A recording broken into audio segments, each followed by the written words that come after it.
അത് ശരി, ഡിവോഴ്സ് വരെ എത്തിയ കാര്യങ്ങള് നീ ഇതെങ്ങനെ അറിഞ്ഞ? രാധമ്മ പറഞ്ഞു. രാധമ്മയോട് ആ രുക്മിണി നേരിട്ട് പറഞ്ഞതാ. അവൻ അത്രയ്ക്കായല്ലേ? അവിടെ വരെ കൊണ്ടുചെന്ന് എത്തിച്ചല്ലോ രുക്മിണി. ഇതങ്ങനെ വിട്ടാ പറ്റില്ല. രാജു, എടുത്തു ചാടിയുള്ള നടപടിയൊന്നും അല്ല ഇതിന് വേണ്ടത്.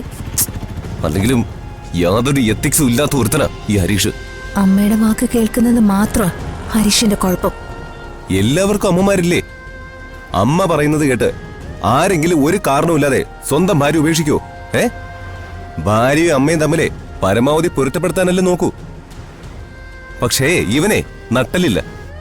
ഇവൻ ആ രുക്മിണി പറയുന്നിടത്തുനിന്ന് ഒരടി മുന്നോട്ട് വയ്ക്കില്ല. രാജു, അങ്ങനെയുള്ളവരുടെ മാരേജ് ലൈഫാണ് ഇതുപോലെ ഫെയിലായി പോകുന്നത്. എന്തായാലും ഇതങ്ങനെ വിട്ട പറ്റില്ല ഋതു. ഒരു പെണ്ണിനെ കല്യാണം കഴിപ്പിച്ചു കൊടുത്തിട്ട് അവളുടെ ജീവിതം വെച്ച് കളിക്കുന്ന ഈ അമ്മയും മകനെയും കോടതി കയറ്റണം. മനസ്സിലായില്ല.